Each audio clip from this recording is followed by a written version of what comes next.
Hello, I'm Henry, And I'm Trey, and welcome to Marvelous, a Marvel Cinematic Universe podcast. where we go through the entire universe, show by show, movie by movie, in order of release. Except not this time, again, because we're doing a special. Again, because it's the Punisher! He punishes people for being bad, and then kills them, or shoots them, or does bad things. So we're going to talk about it. Isn't that right, Trey? That is right, Henry. So, before we begin, we do want to say that this will have full spoilers for everything in the MCU, including the Netflix shows and possibly even the movies. So if you haven't seen those things or The Punisher, you may not want to listen to this. So yeah, if you want to be spoiler-free, you should probably turn away now. Indeed. So, Henry, what did you think of The Punisher? I liked it a lot, and after having watched Luke Cage and Iron Fist and Defenders, it seemed like the Netflix shows had been on a slow downward trend of being less special compared to the original shows like Daredevil and Jessica Jones, which I absolutely love. So I thought Punisher was great, and seeing a great Marvel Netflix show again was awesome. How about you? What did you think?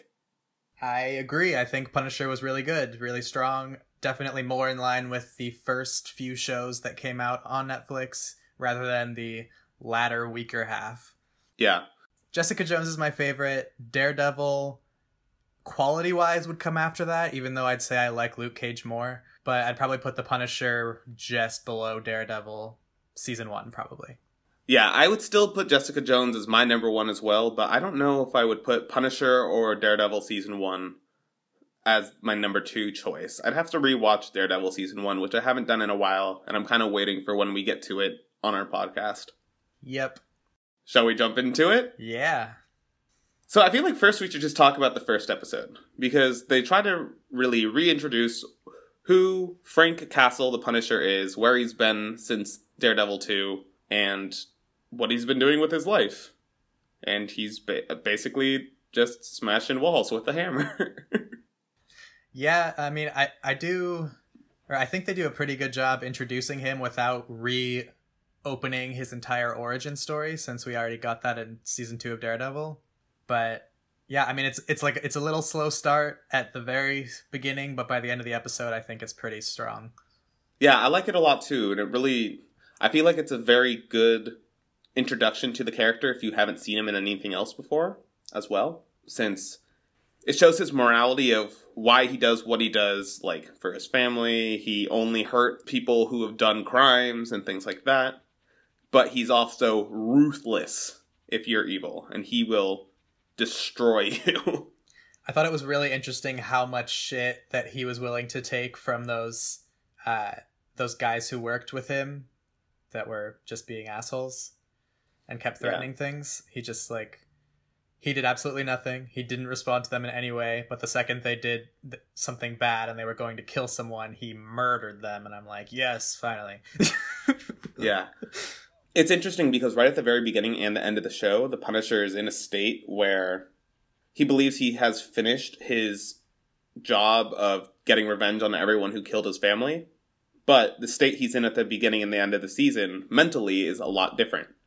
In the very beginning, he's entirely closed off and just wants to let out his rage. And in the end, he's a little bit more vulnerable and open to the world again. Yeah, and I really like that ending because it shows how he grows over the season and, like, comes to realize that he does need to try and have a normal life again, and that life can be good without his family, even though obviously it's probably not going to stick, since if there's more Punisher. Yeah. That's one of my concerns, is how do you give the Punisher another season? Because you really have to motivate him again. And any motivation would be kind of weird at this point. I mean, the only thing I could think of is going after Karen Page again. But then what about Daredevil? To be fair, we don't really know what the hell's going on with Daredevil after the Defenders. I guess he's in some church somewhere. So, cool. I was thinking that for the first part too, like as soon as Karen came in, I'm like, where's Daredevil? Because he would be all over saving her, and then I'm like, oh wait, I guess he's unconscious somewhere. Yeah, it is a little weird to have Karen and Punisher come back before him. I mean, I could briefly mention I don't really like the ending of the Defenders and how they just are like, we killed off Daredevil. JK, he's still alive, I guess. I don't know why any of that was necessary. It was dumb. Yeah. But hopefully it'll give us a good storyline in Daredevil Season 3. I don't know. Hopefully. I'm not optimistic, to be honest. But it'll be interesting for sure. If the Daredevil and Punisher are working together again to defend Karen Page, I think that could be really cool to see, since Daredevil is very against the Punisher's methods. I feel like the Punisher won't come back into Daredevil, but I don't know. So now that we're kind of in phase 2 of the Netflix shows, I'm hoping the Netflix shows do the same as what the movies did in phase 2, which was slowly begin to have the characters work together more often. Maybe. Yeah, and then by the end of Defenders 2, I bet it'll be like phase 3 of Marvel, where characters are showing up in each other's movies left and right. I mean, if they even announce Defenders 2. I'm sure they will. Well, Defenders did have the lowest ratings out of all the Netflix shows, so I'm not sure that they considered it a success or not. They haven't really said anything about it. You make a good point, but I still think they'll do it. So one more thing that the intro did, however, was, aside from introducing our protagonist, the anti-hero, Frank Castle, they also introduced us to Micro, who had just found the Punisher. Micro, the man in the chair. Yes, barely. Yeah, I mean, I'm just saying, he came in at the end of that episode as like a cliffhanger, and then the next two episodes are Frank and Micro getting used to each other. I thought that was a good cliffhanger. I do like the dynamic they went with for Punisher and Micro, though I do think they stretched it out a bit too much. Like, there was quite a few repetitive things that felt like were happening with Micro, and I don't think all of it was necessary. There was a lot of back and forth before they finally gained each other's trust. And that seems to be the problem with a lot of the Netflix shows, of just it being stretched a little too thin. Yeah, I think they probably could have done good with 10 episodes, which is the same for pretty much all the Netflix shows. Except the Defenders, which could have been 6, because it was 8. No, I think Defenders should have been 10, and they should have done a better story up to that resolution. Good point. Instead of Dragon Bones. Anyways, I actually really like how they introduced the dynamic of Frank Castle and Micro in the very beginning. How, even though they have very different skill sets, they're both able to take control of the situation from each other. Even though it seemed like a little bit of a stretch for Micro to be that smart with how to deal with torture, but it was really cool to see. Yeah, it was very interesting. And I like how techie Micro is. Yeah, he seems like the coolest man-in-the-chair character of the Marvel Cinematic Universe we've probably seen so far. And he feels a lot more real than some other characters, which is definitely something that the Marvel Netflix shows excel at, having really good three-dimensional characters. Agreed. I guess I should say one of our other heroes of this story is Madani, who is the, I don't know if I should say up-and-coming, but she is definitely on the rise Homeland Security agent who has come back from Pakistan, where she was working with this guy, Ahmed Zubaydah, who was killed unlawfully. She's been hunting down information on why this happened, and she keeps getting shut down by the government. And this is unbearably frustrating for her. Yeah, and this ties into one of the themes of the show, which is just like a constant showing of how the system fails to get justice for a lot of things, which is the entire reason the Punisher takes things into his hands, even though there's times when the system wouldn't fail and he takes things into his hands. So it's an interesting balance that they show for that. Yeah, and another theme that they cover a lot is trust issues and partnership, which they show with how the dynamic of Micro and Punisher evolves, and Madani's dynamic with her partner Sam, who was another Homeland Security agent who had a lot of trust issues and definitely didn't trust Madani at first, but they grew to really trust each other and respect each other through the show. Indeed. Trey, what did you think of Madani and Sam? So I'll talk about Sam first because that's quicker. I found his character generally more or less likable, but in the very first scene we see of him, they showed his eyes like bugging out super hard. And from that point forward, I could not unsee his bugged out eyes, so it was kind of hard. He is kind of introduced in a kind of weaselly way. I really wish they explained why he was in the doghouse or whatever. Yeah, I feel like that's something they definitely needed to say. Like, we got his entire character arc, including his death, but we don't know why he was treated so poorly. And we don't know why he was on Carson Wolf's shit list. Yes. Which would have been helpful information to know. Yeah. But I'm glad they didn't. Well, my only reason for being glad that they didn't explain it is that if they tied it into the whole storyline with Madani and the Punisher, it would have been too much. Too many convenient connections that I wouldn't have liked. I mean, it didn't have to be connected to them. Maybe it was something else. Yeah. But for Madani, I don't know. I guess I don't really have much positive or negative about her character. Like, I guess in general I liked her, but I feel like she was a bit too much at times for, like, I don't know. She was very stubbornly sticking to her guns. Well, I really liked that about her, that she was really aggressive and a go-getter, and that was also her biggest weakness, is that she just would take things a step too far. Again, that's what I was saying before about the Netflix shows having very three-dimensional characters. I thought it was cool to see a character who kept overstepping boundaries that were reasonable. You can understand why she was being too aggressive, but you can also see that it was obviously too much at times. And I think that's what I mean. Like, I did like seeing it for a lot of situations, but I also, there were times when I was like, too far. Like, so it was a little rough. Yeah, like her relationship with Billy down the road seemed like it was weird to see her, who was really against relationships and getting attached to people, made a lot of very poor decisions in that department. Yeah. But her arrogance and, I don't know what the word for it, like, I can understand why she would enter a relationship with him, even though it's a bad idea since she's, like, related to an active investigation. I don't even know if I'd call it a real relationship. It was evolving. Yeah, but, I mean, I guess. It felt like it started just as, like, a way to feel and to have a release through sex. And then there was, like, it did start to move into other territory a little bit.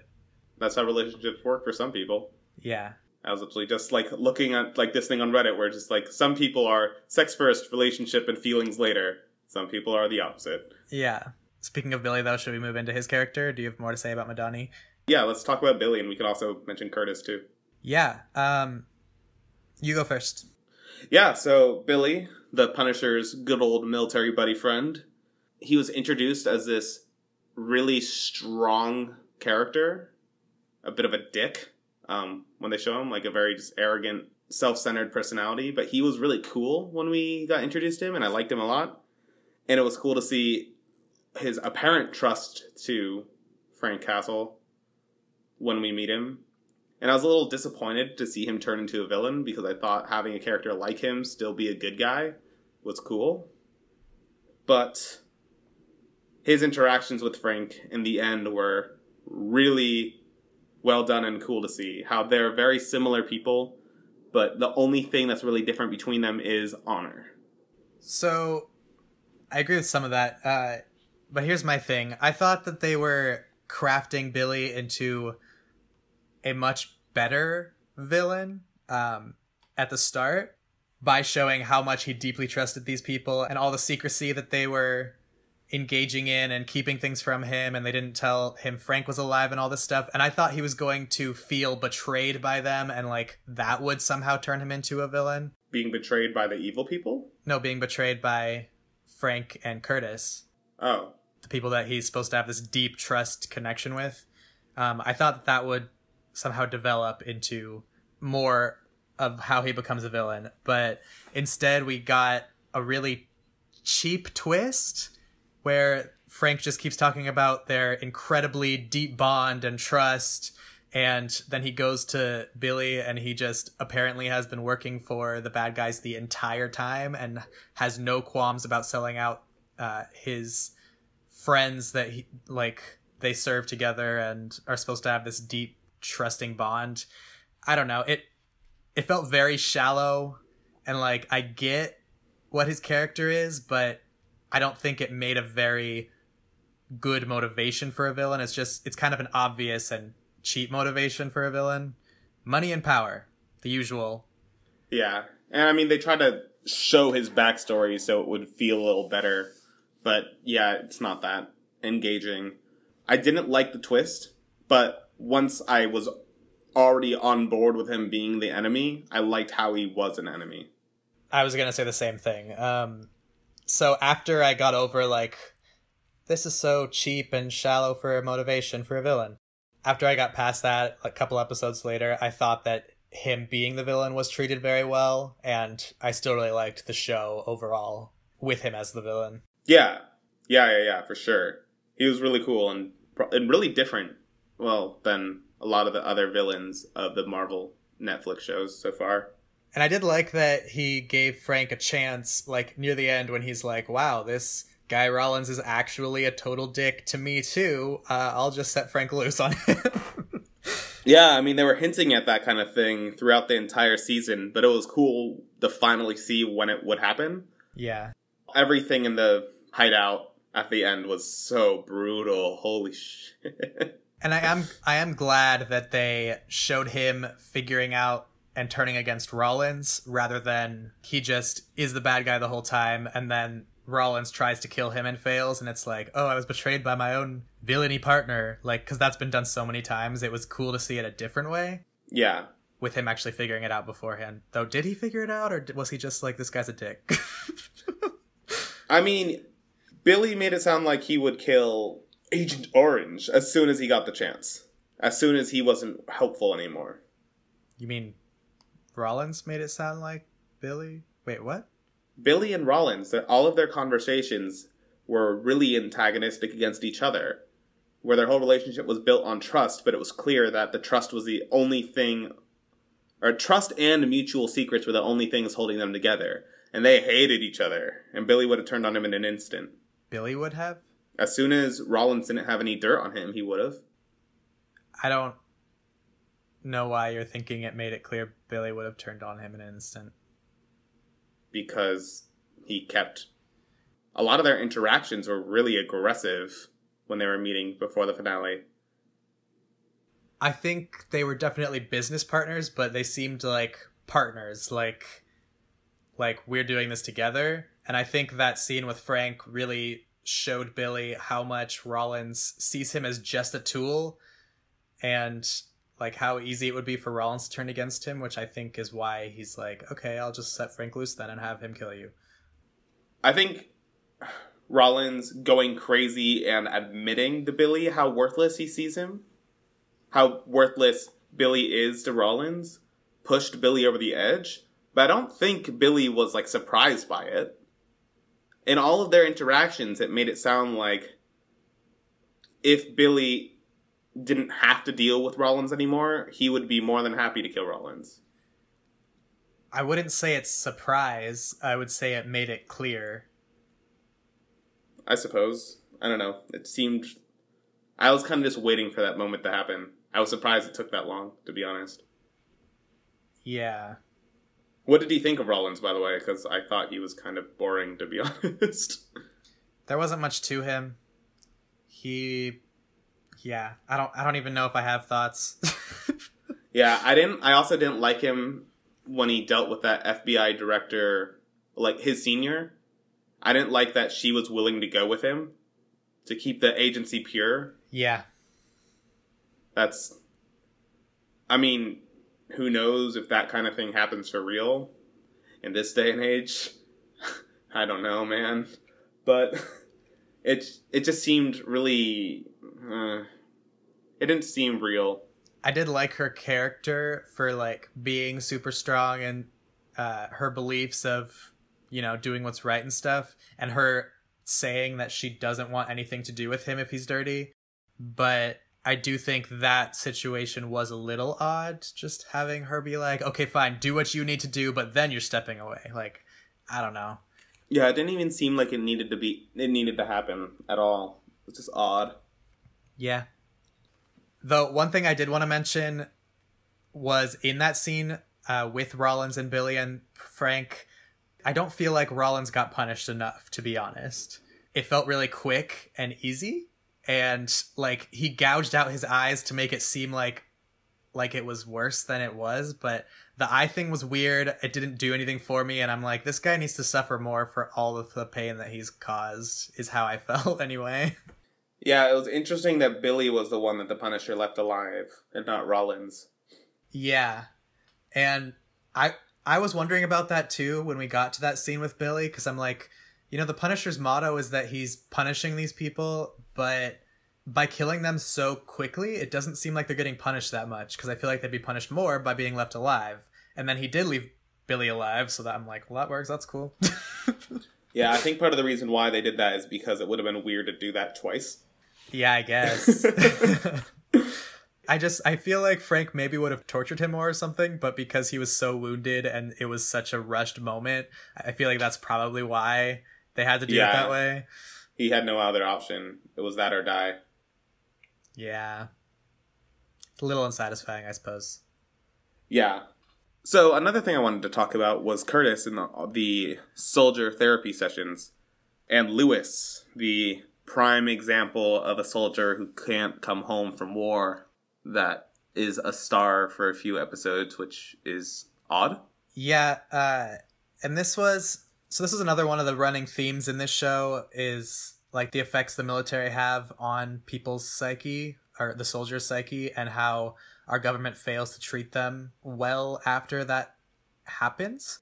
And just abandons them when they get home. Yeah, which I did find this really interesting, though, because normally if I'm watching something about soldiers and military, I probably wouldn't care at all. But this show actually did it really well, to the point that it made me care. Yeah, I really liked Lewis, and I really liked those sessions a lot. It was just weird how it ended. Yeah, and I liked Lewis's character. I liked what he was showing, and I liked seeing his evolution and like the effects of the war on him. But in the beginning, it made it seem like he had to have some bigger role and purpose. Like, why are we learning about this guy? Is he going to become a villain? Is he going to interact with the Punisher in some way to help him with something? But what we get is kind of nothing. I mean, he becomes kind of a villain for a couple episodes by just becoming a crazy guy who blows things up. But it just felt like it was a weird place to take that storyline, and it just felt small and completely unnecessary for the season. So I'm not really sure why it was there, aside from showing military effects on the site. Yeah, it's also weird how guns rights became the motivating factor to him, because it didn't seem like he felt all that strongly about that until he found community with that other guy, but that other guy betrayed him, but then he still was pro guns rights, but doing so through explosions. It was just weird, but I really liked everything with him before that. Yeah, I agree. Can we talk about Karen, too? Yes. We haven't gone in depth on her yet. No, we have not. Karen Page. So they treated her a lot differently than I expected them to, because when they said Karen was in this show, I guess I thought she would be going with the Punisher on his journey, whereas it was more just she was still in the same place in New York at her work, and like she didn't move at all, but things were happening that involved her and brought the Punisher in, which I did like how they did that. I did too. I didn't realize it was going to be more than just like a few cameos. One problem with having watched this show is I don't really remember the depth of their relationship that was built in Daredevil 2. I just can't remember the details of it. All I know is now they're super close.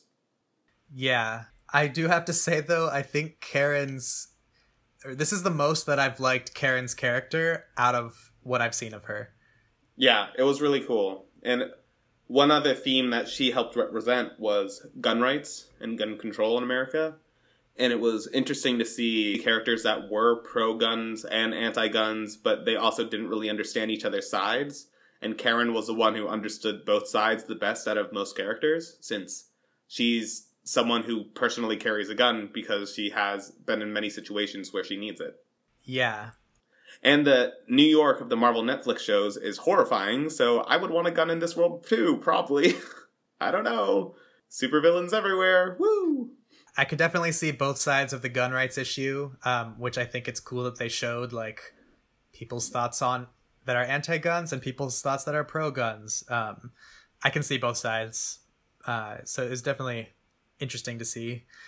But I also think that her character is at its strongest in this show. Like, she feels less damselly than she does on Daredevil. Yeah, for sure.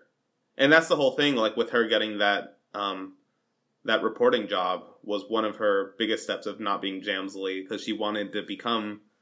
I mean, she really took control of her life and became really aggressive at finding out the truth and stuff like that. Yeah.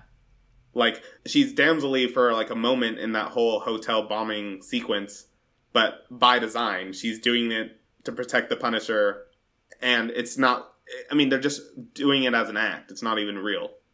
Well, she is taken as the hostage of the bomb guy. Oh, yeah, she is. But then Punisher does it also. It's just...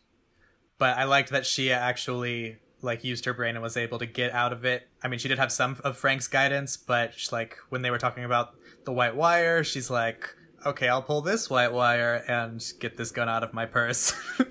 Yeah. I was a little bit confused how she still had the gun. Did she have two guns? Because they took her gun before she went upstairs. Oh. Did they? Yeah. They made a big show of it. I'm pretty sure. Yeah, I don't know, actually. Yeah, I was confused about that. Yeah, now that you mention it, I'm surprised that she did have a weapon and still was allowed to have a weapon up there. To be honest, she might have two. Like a secret compartment at the bottom of her purse or something that has another one.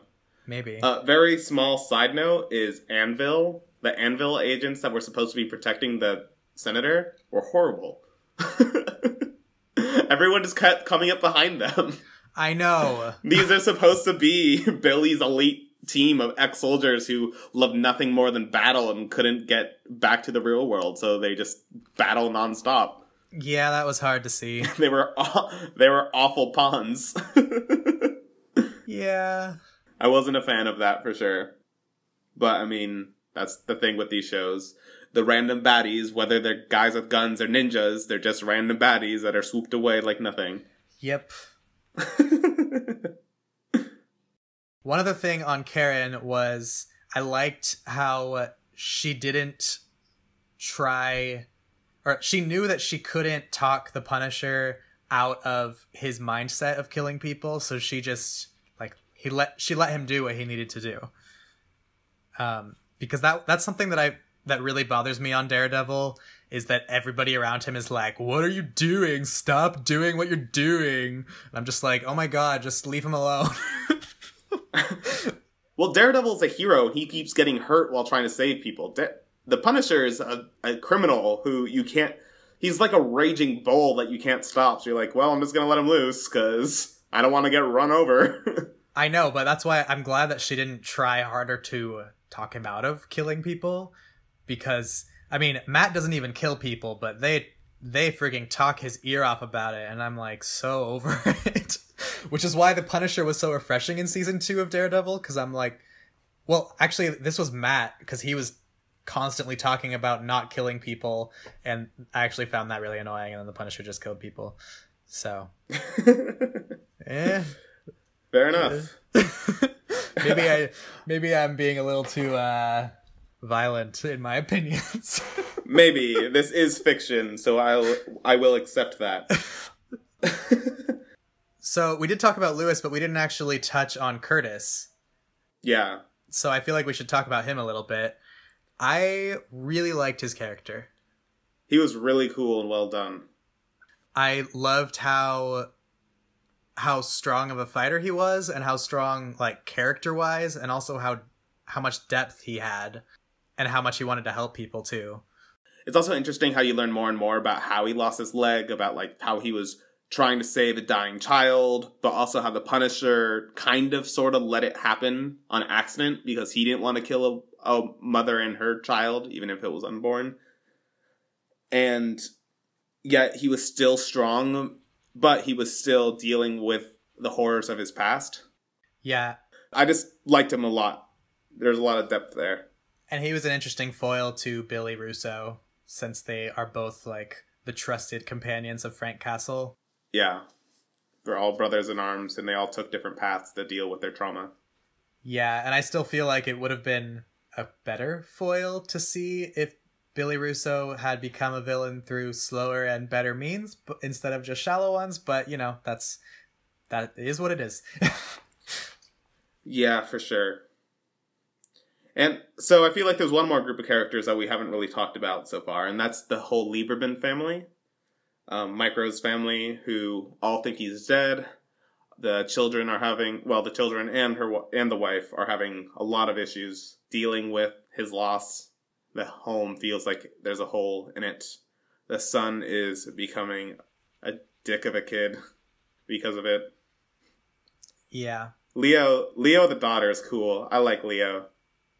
I also think this show does a lot with foils because David Lieberman also is a huge foil to Frank because they're both in the same situation of the same government people were after them and would have come after their family, but this is a guy who actually faked his death early, so his family survived, and he's doing everything he can to keep them alive. He didn't fake his death on purpose.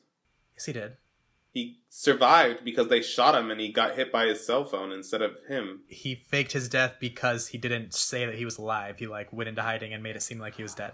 Oh, that's what you mean, yes. But they both fake their deaths, and they both have the same exact family dynamic with a son and a daughter, and a wife, and I don't know, it's all very similar. And a son and a daughter and a wife. Wow, this is amazing. Who else has this? They have the same exact family dynamic and family to protect. And it was very interesting to see the comparisons between them and see Frank go and see himself. He saw the family suffering, and I could see him connecting to it like he would have if it was his family. And, like, he's picturing his family in this situation, which is why he's connecting so much with their family and constantly helping them. Yeah, for sure. And especially with the wife, it's almost like he can talk to his family if they had survived. Yeah. To just know what they were going through.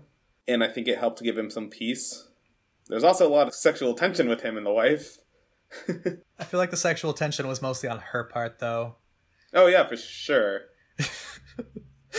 If Lieberman wasn't alive anymore, and Frank still met the family, I could see him going for it. Honestly, I don't think he would. I think he would be completely closed off because of his wife still and his family. I don't know. It's weird. This is another thing where it's going to be really interesting to see where Punisher Season 2 goes. If he tries to move on from this violent past of his. Which, I mean, he can't move on very far, because then we wouldn't have a Punisher. Yeah, it's going to be weird, because it's also probably going to take place in New York again, and you'd really think he should leave New York.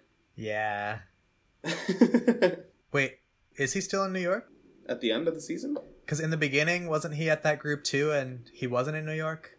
He was working on a construction site in New York in the beginning of the series. It was in New York? The construction site? I thought he went to a different town. Oh, I mean, in the very first episode, there was like a whole montage of him fighting, like, or hunting down the rest of the mob or whatever that killed his family. Like, it was cool how he shot someone in Mexico across the border and stuff like that. Yeah, but I just assumed that he was in hiding, like, in a different state or something. Not in New York. I'm pretty sure that was all New York. Okay, I guess they never say it. That was just where my mind went. I mean, I think it was... I have to go back and rewatch episode 1, but I'm pretty sure it's made very clear. Because they're, like, when him and that Hispanic kid, who he rescues later on, are, like, sitting on the top of the roof, they're, like, watching over the city and talking about it being a good view of the city from up here. If they were in New York, I didn't know that. Yeah. Well, they were. Woo! So the flashbacks, there were a lot of... They really cut back to the instance of him waking up next to his wife over and over and over. And slowly through the show, you get to know that Frank's home life wasn't as beautiful and amazing as he may have remembered it. And once we finally see that whole scene play out, when you see that his wife is upset that he's not really home because war is his real home, that was cool to see. But I thought the flashbacks were done a little bit too much. I get they were trying to be artistic and really show you what Frank's going through, but I think it could have been handled a bit better. Yeah, I definitely felt like we watched the same scene about 50 times. Yeah, especially with... It was weird that Frank's wife was murdered in most of them, since that's not where she died. It was just strange. Yeah, and someone, mentioned this on Reddit this morning, because I was asking for clarifications between Season 2 of Daredevil and Punisher, and they said that his family did die on the carousel, in that playground area. So this was all just in his head, he's seeing his family murdered because of his death, and she didn't actually die in his house. I'm like, oh, okay. Seems kind of unclear. Yeah, they kind of muddled that whole backstory of who killed his family and why. So, I guess now the idea is Agent Orange hired some mobsters to kill his family. Or hired multiple mobsters to have a fight in the park. I don't know, it was just weird. But also, apparently, Billy Russo was there. I actually really like the... No, Billy wasn't there. What about that whole flashback with Billy and his kids? Frank was there too. That wasn't that day. Wait, that was a different day? I thought so. I thought that was the same day.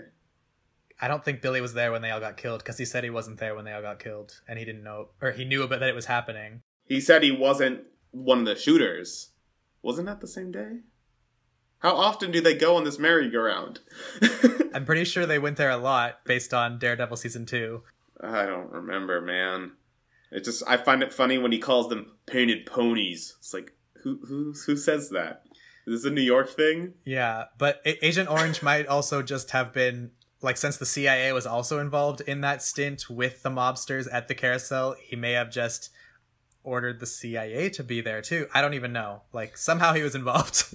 It's a mess. It's confusing.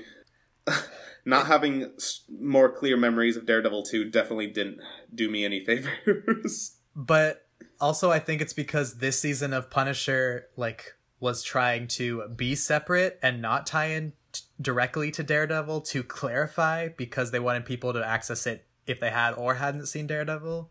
So, yeah, they didn't make it very clear. But it also just since in Daredevil Season 2, from Frank's perspective, he has discovered and killed everyone who killed his family. And then in this, you find out, again, more people killed his family, so he went and killed them. Yeah, it was weird. But as a standalone, it was very well done. Yes. Because that's the thing. I think I could comfortably recommend The Punisher to someone who hasn't seen any of the other Netflix shows. Karen Page is the only reason why it's weird. Yeah, I was going to say, the only thing that ties in is Karen. And since I forgot a lot of the details of Daredevil 2, it was pretty easy to remember. Long story short, Karen helped with his trial, and they have a close bond. I guess it just depends if you want to know the backstory of their relationship, or if you just want to see her as, a person who he's close to. Yeah, well, that's what I'm saying. It definitely benefits to have seen the previous stuff, but you don't need it. Indeed. Yeah, so there's a few other things that we could talk about that I really liked and you really liked. One thing I really thought was cool was when Madani caught Billy Russo's team off guard by saying that they had a sting for Frank Castle, but it was really for him. I thought it was really impressive that she figured out how to handle being bugged, but she should have been more prepared for the shit show that went down. And it was cool but sad to see Billy kill Sam. But it seemed a little cliche, and I was really hoping Sam would have been the one to save the day somehow by somehow conferring the information to her through, his phone or something. Yeah, I was hoping that he'd tell her to. Yeah, and it seemed like he was trying to, but Madani wouldn't shut up. But to be fair, he couldn't speak anymore. Yeah, I don't think he could have. But phone or something, I don't know. Or marked it in his blood. Hey. I don't know. So another thing we could talk about, just like the slow build of the relationship of Micro and the Punisher, and how they start really antagonistic, but then grow to have a really close bond. I would call their entire relationship antagonistic. I think towards the end, they were having some good times together. They had a bond, but I think it was like a kind of a brotherly thing where they don't like each other. Yeah. But I mean, it goes from like pure I hate you to I hate you, but I'm going to help you. And they'll have fun times together, and like they'll joke about, it's like, hey, you didn't make me a sandwich? Yeah. I like them a lot.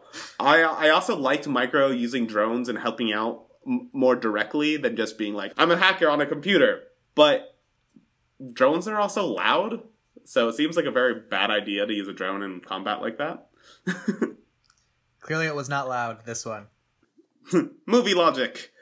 There are also a lot of really small, subtle scenes that I think were really well done. Like when Frank was escaping the military base, and there's like that one young soldier that he was trying to talk down, and Frank was just so broken up about how he had to hurt him and tried so hard not to. But from the kid's perspective, he was like a terrorist fleeing, so it made sense. Yeah, and it was a cool story. I was wondering if they just included that to like include some logic about why he's gonna kill them from now on, because right after that he's like, okay, that's it. From now on, anyone who gets in my way is dead. Like, I'm just gonna kill them even if they're military.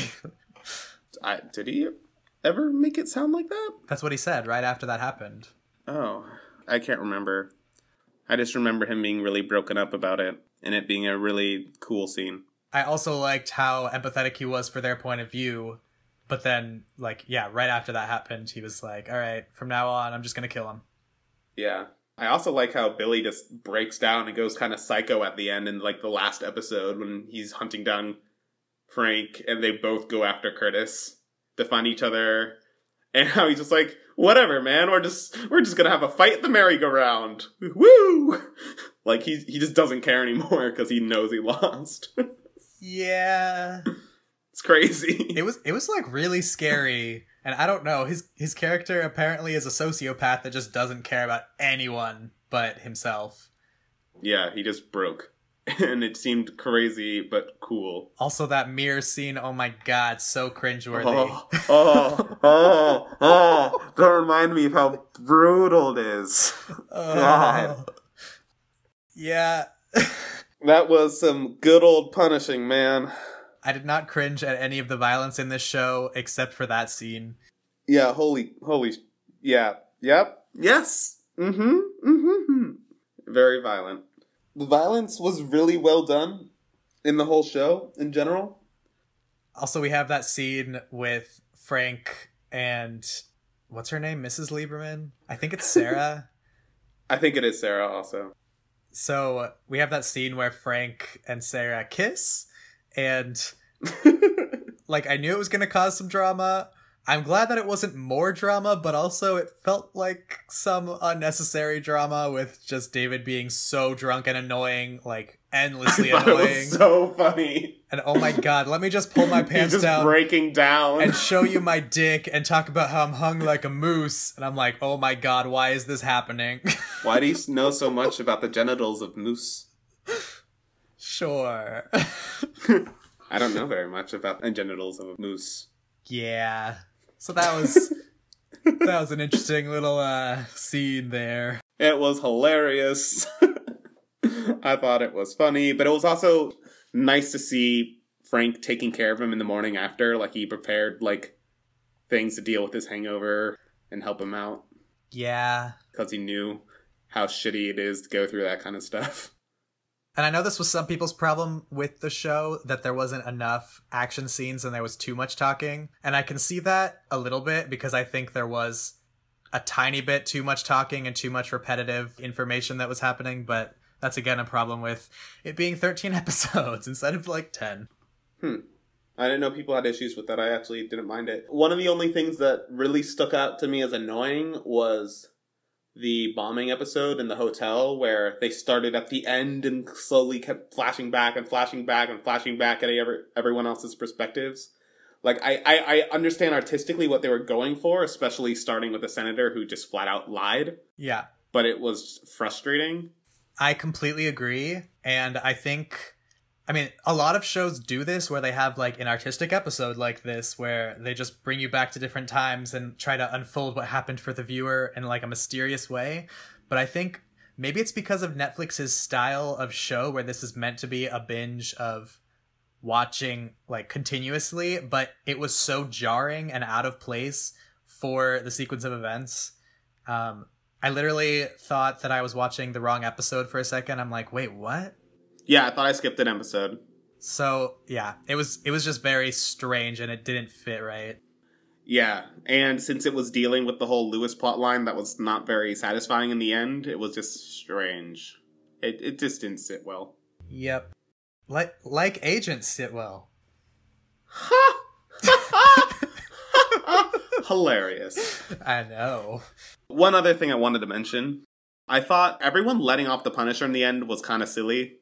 And I think that's ridiculous. But you gotta let him free to keep the show going. Yeah, I agree. That was a little strange that they're just like, oh, we're just gonna pretend like you're not a murderous serial killer who is completely outside the law, and we're gonna let you go. Yeah, but aside from that, I just really liked Madani. I liked her interactions with her mother and how they were, like, her mother was both supportive but also really antagonistic with her since they grew up kind of hating each other. It was cool to see. I just really like her as a new character that I hope pops out and pops in the other Netflix shows. It would be cool to see Kurt show up in another one also, but I don't see that as likely. There's a chance he knows Luke Cage, though. Oh my gosh, that would be so cool. Yeah. Also, one thing, this is the first show that we do not see Claire in. Oh my god, yeah, right? Like, when they're like, oh no, we need to save him now, he's gonna die. And they go to Madani's dad instead of the night nurse. I know. I'm like, what? That was amazing. Yeah, whoa, I didn't think about that. Yeah, Karen was the only character from other shows, which was really surprising. Apparently Claire's superpower has been broken. She's no longer able to access every show. Yeah, I mean, I figured maybe Foggy as a lawyer, or her and Claire as a nurse would show up, or someone. Or Trish as the radio host. Yeah, I thought Trish was going to show up. I think they just really wanted to have a big break from the last set of shows after the Defenders before they hop back into it. Yeah, just very interesting. Anyways, as the first show that came after the Defenders, I thought it was really well done, and it has reinvigorated my hype for the Netflix shows. And since I think Jessica Jones 2 is next, I'm super excited for that. Yeah, same. It showed me that the studio can actually still make a good show still, so I really hope that they continue and don't let us down more. Yeah, and I'm expecting all of the next season 2s to be better. Like, Luke Cage and Iron Fist, I think, are both going to be substantially better than their previous ones. I'm not convinced about Luke Cage because I loved everything with Cottonmouth. And now all we have is Mariah as the big bad, so I don't know if that will be better. True. They need to give him a superpowered villain. Because I'm really... Luke Cage definitely had too many scenes of, we're shooting at him and nothing's working! What should we do? Shoot at him more! Yeah. They need to give him a super antagonist, not just people with guns, because it doesn't work. That's his whole thing. But I'm super excited for Jessica Jones, so please be good. Please be good. Jessica. Yeah, she's another one who she needs a good antagonist. Yeah, so I don't know how they're going to follow up Kilgrave, but we will see. Oh, Kilgrave was so good. But I'm pretty sure they said that he's going to be in it, like, through flashbacks and stuff, because she's still haunted by it. Yeah, but I don't know what that has to do with the current villain. Yeah. We'll have to see. Anyways, Punisher made me very optimistic, and I liked it quite a lot. And I look forward to seeing him again. Same, I'm very excited for this show, and I hope that we get to see more of him. So Trey, where can they find us? You can find us on Facebook and Twitter at Marvelous MCU. You can find us on Instagram at Marvelous MCU Podcast. And you can send us an email at marvelousmcupodcast@gmail.com. So wherever you listen to podcasts, whether that's iTunes, Google, or YouTube, please like, rate, subscribe, or leave a comment. We might read them on the show, and it would be awesome for you to help spread the word of the podcast. Tell a friend. So thanks for tuning in, and we hope you'll join us next time for Iron Man 3.